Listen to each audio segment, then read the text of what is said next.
السلام علیکم، میں ہوں عظمیٰ نعمان. حبیب اکرم صاحب میرے ساتھ موجود ہیں. حبیب صاحب، اب تک یہ انتظار کیا جا رہا ہے کہ عید کے بعد الائنس کے حوالے سے کیا سچویشن ہوگی، کیونکہ ہم دیکھ رہے ہیں مسلسل کہ مولانا سے بھی روابط بڑھانے کی کوششیں کی جا رہی ہیں اور یہ کوششیں ہو رہی ہیں کہ عید کے بعد مولانا بھی الائنس میں شامل ہو جائیں.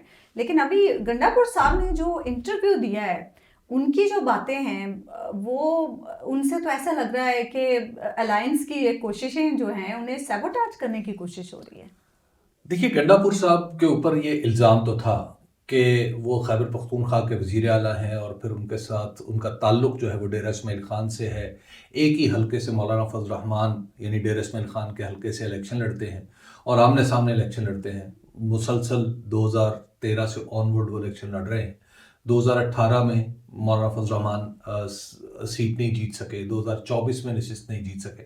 تو یہ بات ہو رہی تھی کہ علی امین گنڈا پور صاحب بیچ میں رکاوٹ ڈال رہے ہیں، اور یہ بھی ایک بات تھی اور یہ بات چل رہی تھی کہ دراصل مولانا فضل الرحمان یہ چاہتے ہیں کہ اس سے پہلے کہ پی ٹی آئی کے ساتھ اتحاد ہو، پہلے یہ معاملہ طے ہو جائے کہ ڈیرہ اسماعیل خان کی یا ساؤتھ کے پی کی جو نشستیں ہیں ان کا فیصلہ کیسے ہوگا.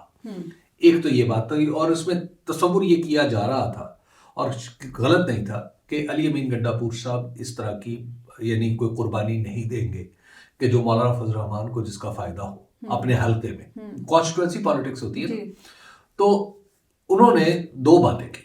ایک تو انہوں نے ایک انٹرویو میں یہ کہا کہ جناب 1-2 سیٹوں کا کیا مسئلہ ہوتا ہے، جب بات عمران خان کی ہو رہی ہے، ان کی رہائی کی ہو رہی ہے، اتحاد کی ہو رہی ہے، تو 1-2 سیٹیں کوئی امپورٹنس نہیں رکھتی، تو لہٰذا میں تو مولانا کے لیے قربانی دینے کے لیے تیار ہوں.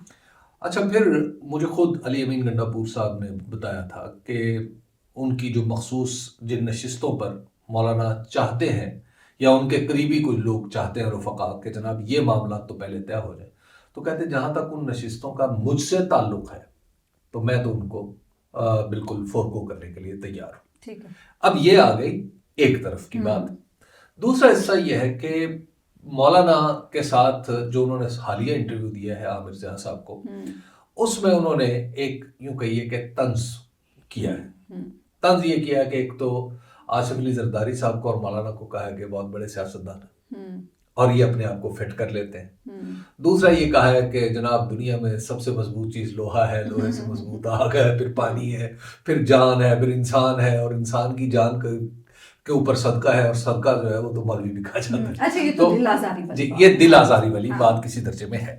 لیکن اگر آپ سیاسی طور پر دیکھیں تو اس میں یہ جو دل آزاریاں ایک دوسرے کی ہوتی رہی ہیں، یعنی مولانا فضل الرحمان جو کرتے رہے ہیں، یعنی مولانا فضل الرحمان کی طرف سے یہودی تک خدا نخواستہ کہا جاتا تھا. لیکن حبیب صاحب اب تو پچھلے کچھ عرصے سے سیز فائر تھا نا. تو سیز فائر تھا تو لیکن بہرحال اب تھوڑا سا مسئلہ اس طرف سے بھی ابھی ختم تو مکمل نہیں ہوا نا. بہت سارے لوگ ہیں جو سمجھتے ہیں کہ مولانا فضل الرحمان شاید ہمارے ساتھ زیادہ دور تک نہ چل پائیں. جب یہ کیفیت ہوگی تو اس میں ظاہر اس طرح کی باتیں ہوں گی. لیکن جب یہ بات خاص طور پر پاکستان تحریک انصاف کے وزیر اعلیٰ کی طرف سے آئی ہے، علی امین گنڈا پور کی طرف سے آئی ہے، جن پر پہلے ہی تحفظات ہیں، تو پھر یہ تکلیف دہ بات ہے.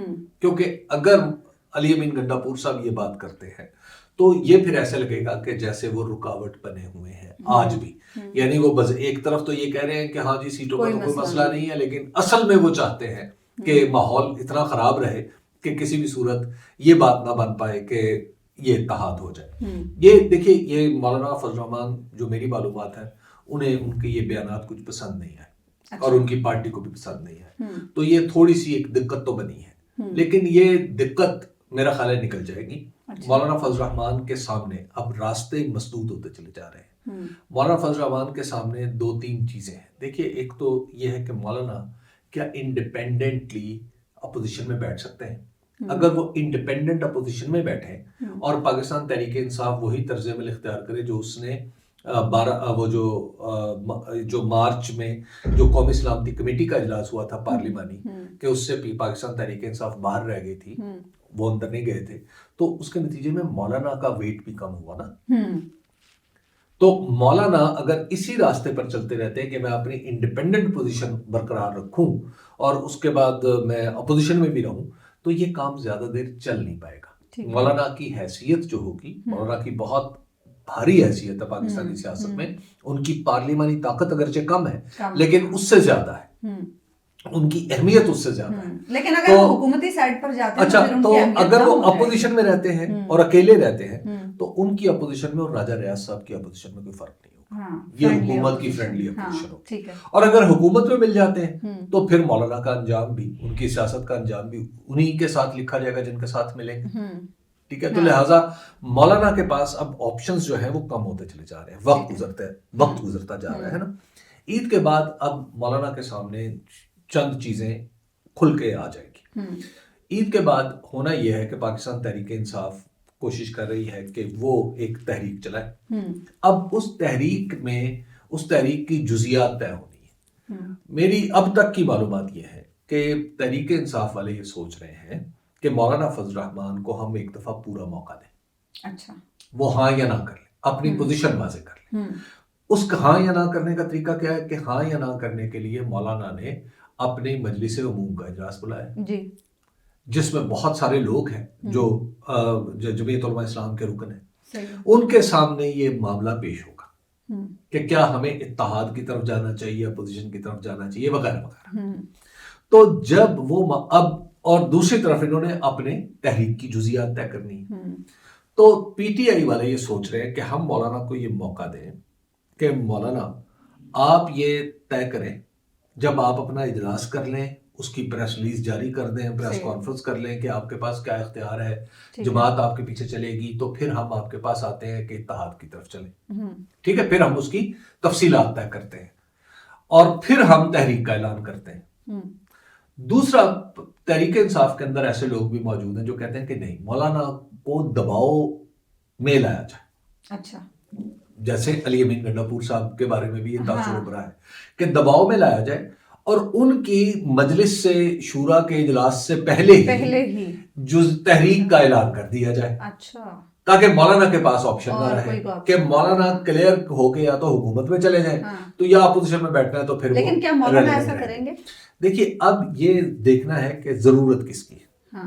ضرورت تحریک انصاف کی ہے اس وقت. ٹھیک ہے, مولانا فضل الرحمان کے ساتھ اتحاد کرنا.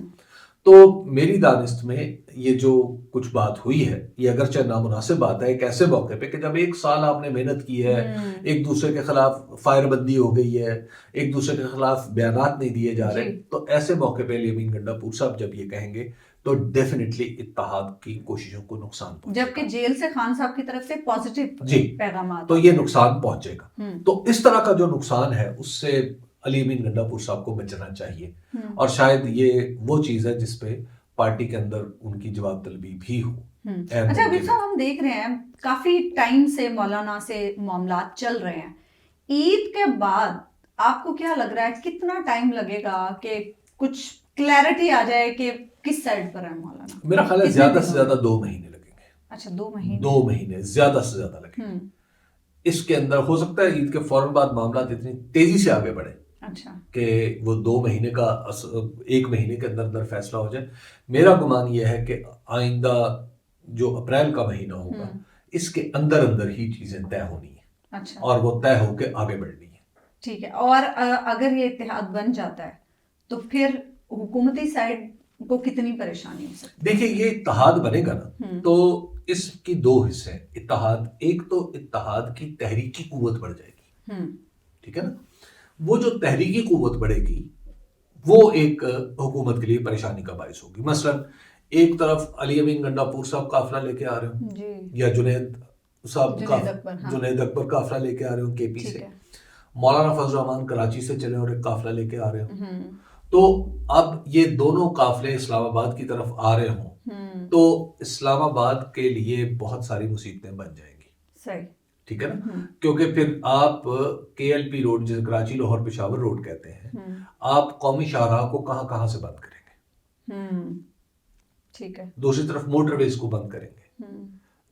ٹھیک ہے, جب یہ 2 چل رہے ہوں گے تو پھر لاہور سے بھی چھوٹا یا بڑا ایک قافلہ یہاں سے, اور یقیناً مولانا کے قافلے کے ساتھ وہ معاملات بھی نہیں کر سکتے جو تحریک انصاف کے قافلوں کے ساتھ ہوتے ہیں. ایک تو یہ کیفیت. دوسری, دیکھیے مولانا فضل الرحمان اسٹیبلشمنٹ کے ساتھ بھی ایک تعلق رکھتے ہیں. ان کا ایک ان کا ایک اثر ہے افغانستان کی وجہ سے، مدارس کی وجہ سے. تو جب یہ یعنی تحریک چلتی ہے تو دوسری طرف اگر اسٹیبلشمنٹ بات کرنا چاہے تو مولانا ایک بہت ہی اچھا اور قابل اعتماد واسطہ ہو سکتے ہیں گفتگو کا. ٹھیک ہے. اور عمران خان کے اور اسٹیبلشمنٹ کے درمیان مولانا فضل الرحمان آ جائیں گے، پل کا کردار، ایک پل کا کردار ادا کر سکتے ہیں. اچھا، اور اسٹیبلشمنٹ کو بھی تھوڑی سی آسانی محسوس ہوگی مولانا کے ساتھ بات کرنے میں. بالکل ٹھیک ہے نا، ان کے سامنے شکوے بھی کیے جا سکتے ہیں، شکایتیں بھی کی جا سکتی ہیں. تو اور پھر مولانا کا ایک خاص انداز ہے جس کی وجہ سے وہ بات سنتے بھی ہیں اور اپنی بات کرنے کی صلاحیت بھی رکھتے ہیں. تو اب یہ جو عمران خان صاحب کی یہ موو ہے کہ ہم مولانا کو ساتھ ملائیں، تو دراصل یہ اس کے دو پہلو، یہ دو دھاری تلوار ہے. ٹھیک ہے، یعنی ایک طرف تحریک کے لیے اور دوسری طرف اسٹیبلشمنٹ تک راستہ بنانے کے لیے بھی. تو یہ بھی ایک معاملہ ہے. تو دیکھتے ہیں اب عید کے بعد کیا معاملات ہوتے ہیں. ہمیں اجازت دیجیے، اللہ نگہبان.